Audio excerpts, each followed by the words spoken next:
Hello, flower friends. This is Jen, and you are listening to the Floral Hustle podcast. On this week's episode, it's kind of a catchy one. We're going to talk about how do you become the richest person you know. And when people say rich, I think they often revert to that you're rich financially. And I think that being rich is so much more than just financial gains or what your, balance sheet looks like, what your net worth is, what your, revenue is in your business. It is such a bigger picture that I think often it isn't even considered. Some of the richest people I know are often one of the people that have the richest life in general because they have set up their life, their business, their world to support them feeling that richness all around and not just that monetary richness. So being rich, of course, that is partially, reflective of your bank account because that gives you safety. But there are people who have minimal amounts of bank in their bank account, in their portfolios or whatever, that feel really rich. And that's because they really have satisfaction in life. They have a deeper meaning, a deeper purpose. They feel, just this sense of calm and happiness. So I want to talk about one area first, that if you are living in your purpose, no matter what that purpose is, you are living a very rich life. And I personally know how this feels because I am living in my purpose. I know what it feels, and I know when I see people not living in their purpose, not living something that truly lights them up. They are going through the minutia of day to day without being so fucking on fire about what they do, how they do it. They don't want to shout it from the rooftops because they are going into a cubicle and they hate it. Or they are just really have this passion. You probably have this passion for flowers. Maybe this isn't your purpose. Maybe it is. I know, when I start to talk to somebody about if they're getting married, or I tell somebody what I do or whatever, there is a fire that is lit up in my chest that you can just feel that energy, that energy of I love this. I love this so much. And so if you have that, you are rich in so many ways because so many people are running around without that. And when I chose, I have always had this deep-seated passion for flowers, for really just helping people on this beautiful day, on the joy of flowers, being around flowers, all of that always lit me up. But when I went through the transformation of really becoming the person I am today after I left my corporate job, I was always really good at my corporate job. I was always really good at sales. I knew a ton. I knew how to talk to people. I was an expert. But that didn't mean, and even to this day, if I start talking about the car business, or I start talking about vehicles, or I start talking about, something that is connected to that previous version of myself, there's still this fire because that's what I knew. It was my identity, because my secondary identity is who I am today for so many years. And that transformed. The biggest tip over was when Bella was born, and my identity was no longer that I am a working professional. It was I am a professional and I am a mother. So that identity shift made me doing this thing that didn't completely just bring so much joy to me, it made me feel poor, even though I was making good money. I felt like it wasn't enough for what I was doing. I kept feeling like I have more value than what they're paying me, because if I'm going to be away from my daughter, like that, I need to be rich from that, like financially rewarded. And I I mean, in the grand scheme of things, I was making a good wage there in the grand scheme of things. Like, I had autonomy to run my business and do this. I had the autonomy to like be able to go home at 3 o'clock and work from home if I needed. I mean, like, I feel like part of being rich is that flexibility that melds with your life. And right now, this, what I'm doing is that ultimate flexibility of like this morning, I had to run my kiddo to his wellness appointment. Then I went with my husband to one of his doctor's appointments because he's not great about going. And I wanted to support him. Like, because I am living in this place, because I've made so many shifts, because I've made so many like gains in this to be able to really, and just decisions in general. Like, I made the decision that I wanted to be the mother that I really had always wanted and that I did not get to my children. I was going to be the antithesis of what I had, and that meant some flexibility. I remember when I met my husband and we started going through all of these things with my daughter's dad, and it was not great. Like, tons of like court, police. It was really ugly. I still to this day have a restraining order because he was very, very scary, and he still doesn't see her because he was acting very scary and is not equipped to deal with a special needs kiddo. I mean, I have spent and invested a lot of money on making sure that I am the best parent possible to her, and not everybody is equipped to do that. So like, that also makes me rich.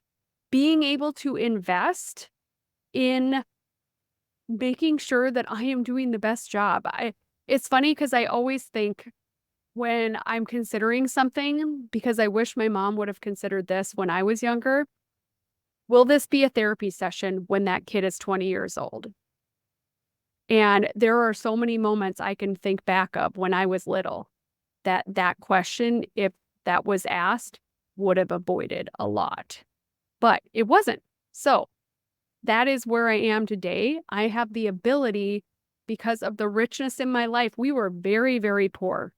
Not only financially were we really, really poor, but I think mentally we were living in this completely scarce. So I've talked about scarcity in the podcast before. That is a real thing. I think if you have a scarcity mindset, you are going to raise children with that mindset. You're going to approach your business with that mindset.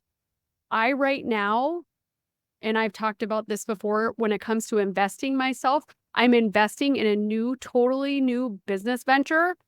And I have had the business credit card out, laying it down to invest in this, and haven't thought twice, because I know that investment is going to come to fruition. And this is what I get when people are not thinking rich and they're thinking about buying that course. They're thinking about hiring a business coach. They're thinking about investing in some new rental item. They're thinking about taking a weekend off. It's always like, what am I giving up to do that? And I always think, what am I losing by not? What am I losing if I didn't try this new business idea of having a silk flower arch? How I am in the middle of investing a good chunk of money to do a planner outreach program again. If I don't reach out to planners, like, where is my business going to be in 2 years? So it's not that this is costing $35 a planner to reach out to. Like, in 2 years, without me keeping my funnel full of planners, where is my business going to be? People are panicking right now because business is slower. I am not panicking. I am being on the offensive instead of the defense. So when you are richer, you live your life on the offense. So when it comes back to like decisions, I make decisions on this feeling of like, I know things are going to work out. And like I was mentioning, people investing in a course, like, what am I going to get from this? And what if this doesn't work out? That isn't even a question I ask myself. This is going to work out. This is going to be big. This is going to be substantial revenue. This is going to like bring my business to the next level. And every time that I've thought like that, I've won. And I am a winner. I speak to myself in that way because I am rich in so many ways that if I start thinking poor, like, oh, that costs $100. When I have people, I hear them and it rings in my ears. People say that is expensive. That costs a lot of money. I can't spend money like that. You are not going to have the ability to spend money like that because of the way you're thinking. And I know that you're probably like, oh, you're ridiculous. That's because you're making this kind of money. I have always thought this way. I have always, since I was 18, I have always made more than $100,000 a year because I think rich. I think bigger. I have expectations that I deserve to make money. And when you feel like there is this essence of deserving, you are rich because that money is going to come your way. Every time I am going through and I'm like, I'm going to do this, and I'm plotting something or something, like doing something, like if it is, my heart is completely behind it and I am all in, like there's no way that's not happening. I've launched workshops and like just been so worried, like what happens if? And I stopped even wondering that because there is no what happens if. What happens is what I want to happen. And I am manifesting that happening because I am not manifesting all the other shit that could happen. What if this? What if that? It's not going to happen because I plan things to perfection. I am providing so much value, especially in my workshops, in my mastermind. The value that I deliver in my mastermind, in my in-person workshops, in my one-on-one coaching is non-comparable. There is so much value that somebody, if they join, if they invest in themselves, if they go to the next level, there is no way, unless they get in their own way, which I can't control, they don't show up. They don't do the things that I tell them that are going to make their business. If they're living in scarcity, if they're living that everything is, the sky is falling, like I am going to help that person make more money. I am going to help that person have less anxiety in their business. I'm going to have that person feel better about themselves. I'm going to have them feel more confident. I'm going to give them the tools that they need to be successful because I know what it takes to be successful because I am living in success. I am living rich. Okay, other ways. The next way is your relationships.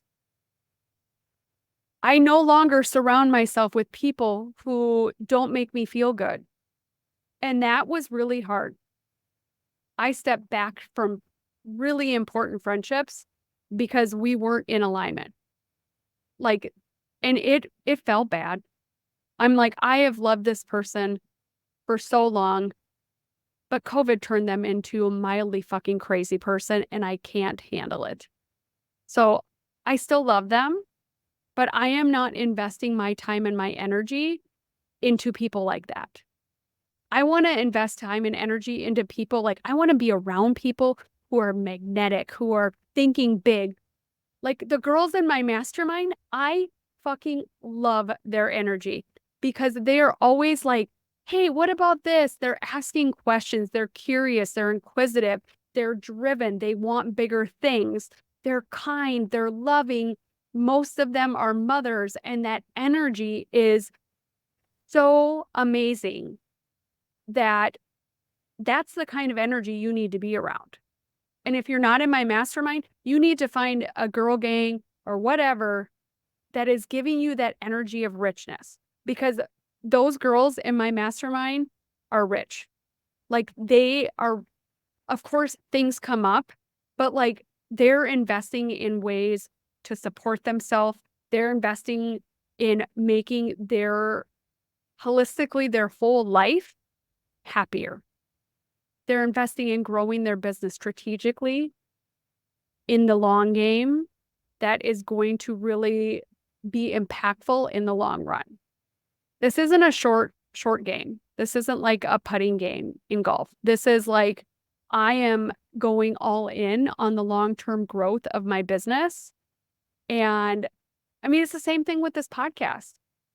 If it has now been a year and a half, and if I wouldn't have known from the beginning that this was a long game play, I would have gave up a long time ago.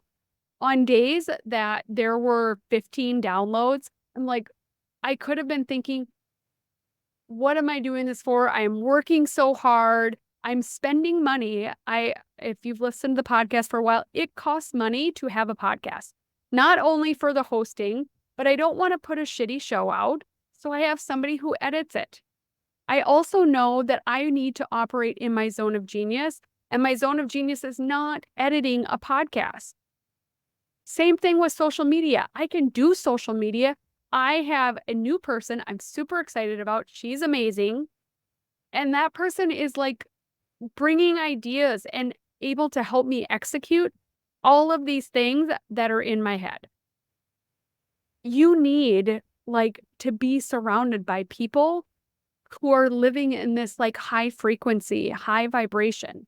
And so if that's the mastermind, if that is some type of group or club or networking, I don't care. You need to get around someone who is going to elevate your thinking, because that is how you are truly rich. You are surrounded by those girls, those guys, whoever it is that are elevating your thinking of abundance. Really, they might not even be rich, but you can be poor and be so rich in so many other ways. And that doesn't mean you're like, I'm going to start making those bad, like decisions. Like maybe they decided to take, I have one friend who is super smart, but he has made really poor financial decisions over his life and has lived with his mom, has decided to travel to Cambodia for like 3 weeks and stay in hostels, and he's a grown-up. Like, but what I do appreciate about him is that he is living his best life on his own terms. So I can garner two things out of that. Being irresponsible, not making good decisions, living with your mom, or you know what? He is really approaching his life in an authentic way that makes him happy. And like, that is admirable. Do I think the foundational things are there? No. But do I think he is living his best life in so many ways? Absolutely. Does he buy an epic amount of Girl Scout cookies every year to support my little Bella Bean? Yes. So I appreciate him. I appreciate what he shows me in living this like life of really just loving and embracing this one component that's just really super important to him, which is travel. I mean, he's traveled everywhere, like Japan, and I could never stay in a hostel. Like, that's just not me. But like, if that is him, super sweet, more power to you. That is amazing. He is rich in his own way because he is living that like one true thing that is like so important to him. He doesn't care if he's in his mom's house. He's no longer in his mom's house, but he's in his mid-30s. So like that just happened. But like, he didn't care. because he was so happy based on like, he gets to do this big trip. He gets to go and do jujitsu and all these different things. Like, I feel so rich when I go to pottery class. I'm going in there and I'm like, it is during the day. It is during grown-up time that most people are at work. Guess where I am? Playing in clay, being around creatives, like relaxing, listening to my AirPods and listening to a podcast while I'm practicing a new technique. Like, I feel so rich doing that. I feel so rich going to CrossFit because I am surrounded by achievers. I'm surrounded by people who think bigger, who are at CrossFit in the middle of the day. This isn't like after our hustle, like they're during the day, they're at CrossFit. They're making they're taking incremental steps to make their health better, to make their life better. And there is just so much to be said about that. Like, I feel that energy, and that energy makes you rich. How else can you get rich? Having the relationship with your partner. Like, people who are victims to their relationship with their partner or to the relationship with their parents, unsubscribe. Like, I no longer am available for relationships that make me feel like shit. And honestly, like, there were points in my life that my mother was not in my life. Like, I have friends now that are not in my life at the way they were before. And you can make those tough choices, even though they are tough. They are super tough. Like, one of my relationships, like, I talk to that person several times a day, several times.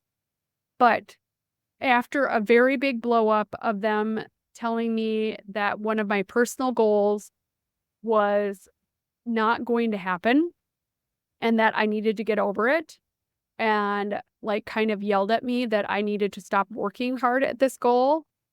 And I would just like to say, it's about a year and a half later and I am at my goal. So don't ever let someone dictate your success on anything, because there is magic in like timing. There is magic in really just holding on to your dreams and being like, I am fucking unstoppable. I am going to make this happen. I am going to make that goal happen. I did make that goal happen. It took a while. It took hard work, but it happened because I am rich. I can make anything happen. I just have to dream bigger. I have to be around people who think bigger. Like, there's just this whole pattern of being this better version of myself. It's kind of demanding. Like, my husband is this big dreamer. He's a bigger dreamer than I am by far. And he's never happy with wherever he's at. He never celebrates. And I was explaining to him like how I feel like I don't celebrate things like I should. And he's like, well, you always can be better. And I'm like, that's not the response I was looking for. I was like, I should be happy that I'm here, but that doesn't mean that I don't want to go bigger.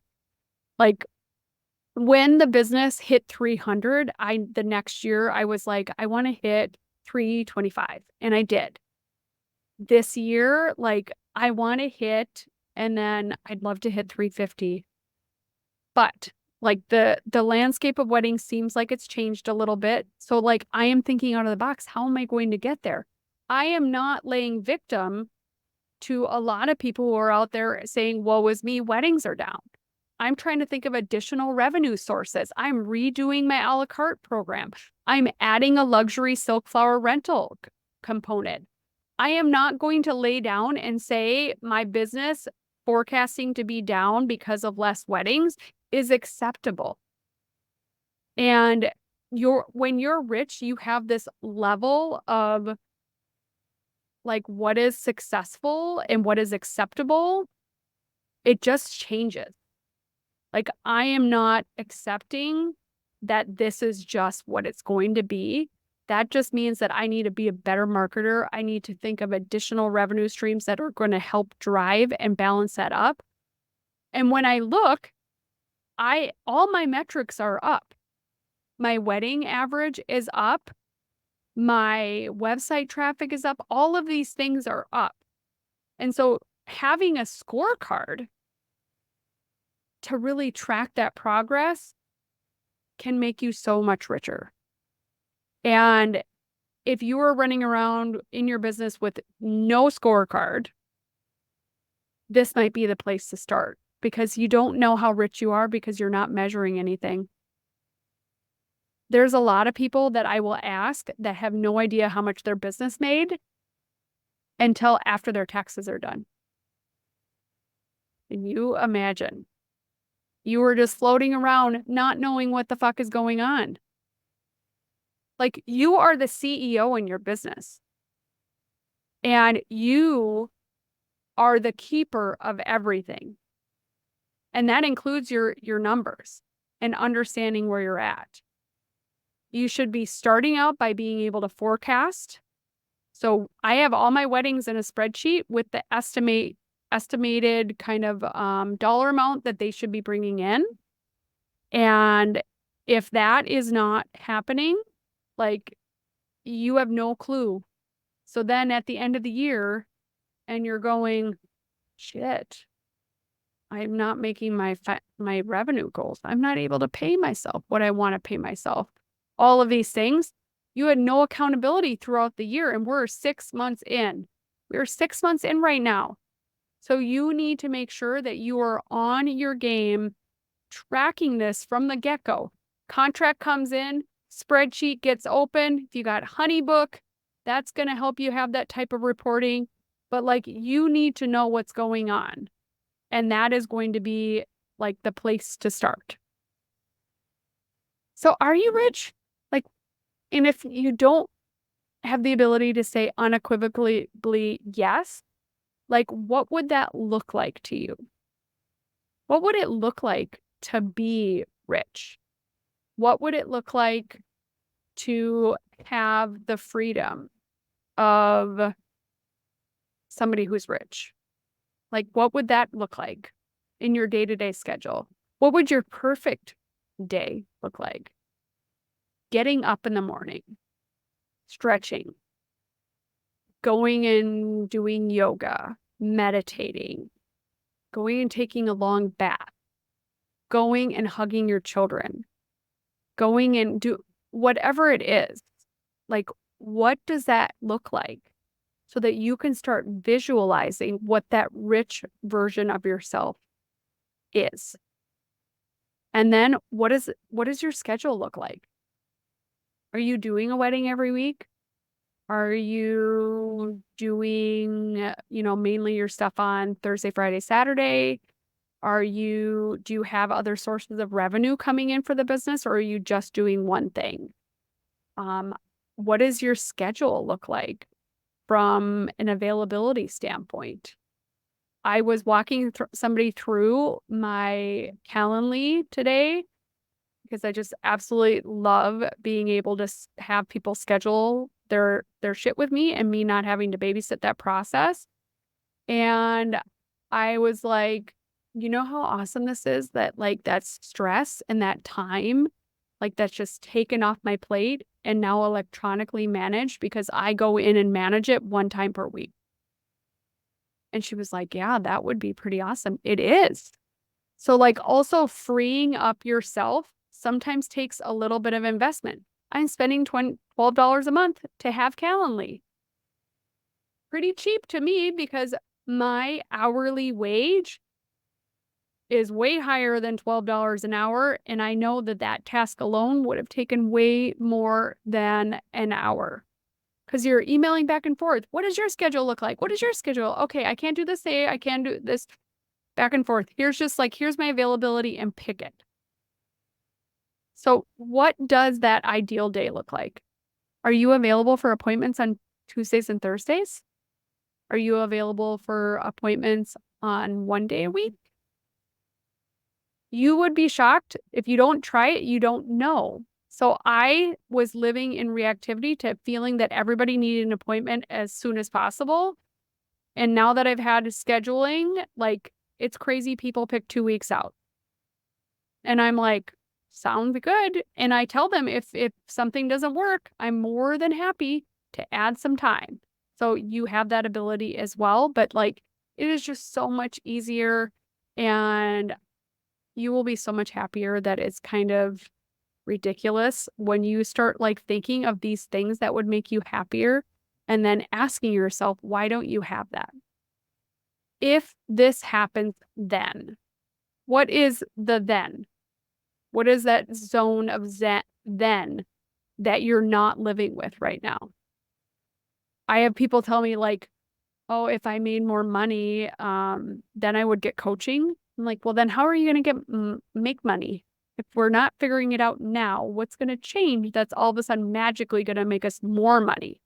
Instead, you're going to squander, you're going to like live like this unfulfilled, unhappy life because you're struggling, you're on the struggle bus, you're making poor business decisions that actually cost you money because you don't know what you're doing.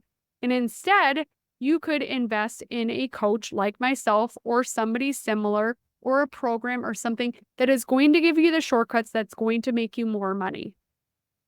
And you're like, that's a huge oversimplification. What if I just can't afford that? Do you know how many times I have laid down, like, I've invested like $40,000 in a year into my noodle to be the best version of myself, and I didn't think twice about any of that investment. That's when you know that you are truly rich, because you know that you are worth the investment. And I truly believe that nobody is a bad investment. You just got to believe in yourself, and you got to just dream bigger, think bigger, surround yourself with the right people, get the help that you need to get yourself on track to be the richest bitch that I know.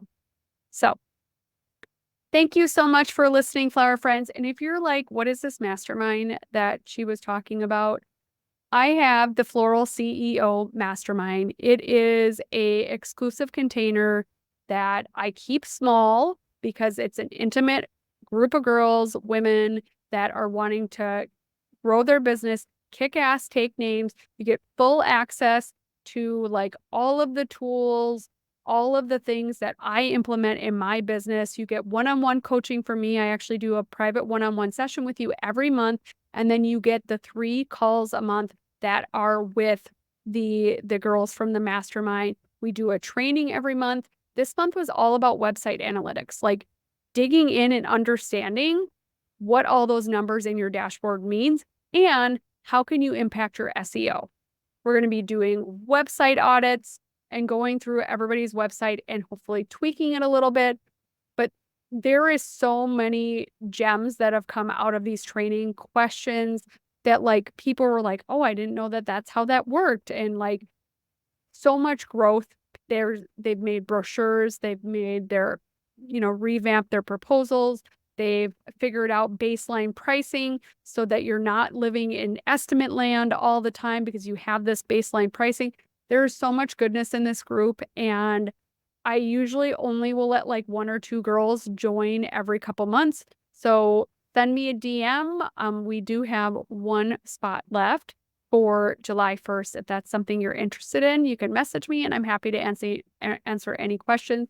But it is such an amazing space. I love all my girls in the mastermind and know that you would too. So thank you so much for listening, flower friend, and you have an amazing flower-filled week.